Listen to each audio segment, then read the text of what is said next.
Identification of similar triangles.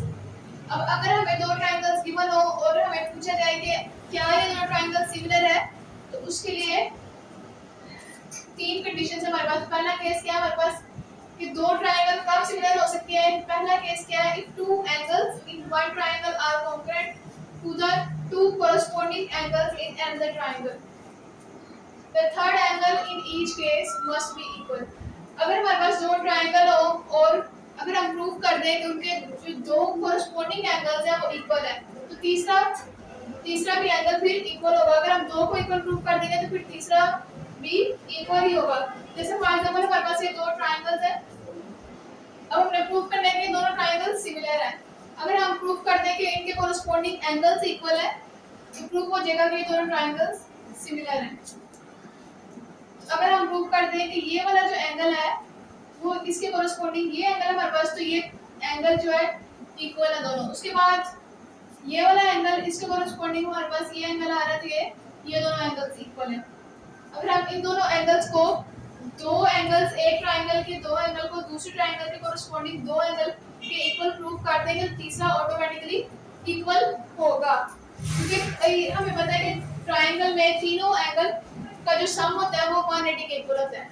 अगर हमें दो एंगल्स पता चल जाएंगे तो फिर हम उनका सम करके 180 के इक्वल रख के तीसरा एंगल फाइंड कर लेंगे। फॉर एग्जांपल हमारे पास ये वाला एंगल है 60 और ये वाला 30। ये वाला एंगल इस एंगल के इक्वल है, ये भी 60 है। ये वाला एंगल 30 है, तो ये वाला इसके इक्वल है, तो ये भी 30 होगा। अब हमने ये तीसरा एंगल फाइंड करना है, तो हमें पता है कि ट्राइंगल में तीनों एंगल का जो सम होता है वो 180 के इक्वल होता है। ये हमारे पास ए, ये बी और सी, तो हमें पता है कि m angle A, m angle B plus m angle C किसके इक्वल होता है 180 के। तीनों एंगल का सम 180 के इक्वल होता है। एम एंगल ए हमारे पास है 60 degree plus m angle B हमारे पास 30 डिग्री, और सी का एंगल हमने फाइंड करना है, तो उसको एज इट इज लिखेंगे इज इक्वल टू 180 डिग्री। अब 60 में 30 ऐड कर देंगे 90 degree plus m angle C is equal to 180 degree. उसके बाद हमने एम एंगल सी की वैल्यू फाइंड करनी है, तो 90 उस साइड पे जाकर माइनस हो जाएगा, यहाँ पे प्लस हो रहा है इक्वल के साइड पे जाकर माइनस हो जाएगा। 180 माइनस 90, तो 180 में से 90 माइनस कर देंगे हमारे पास 90 आएगा।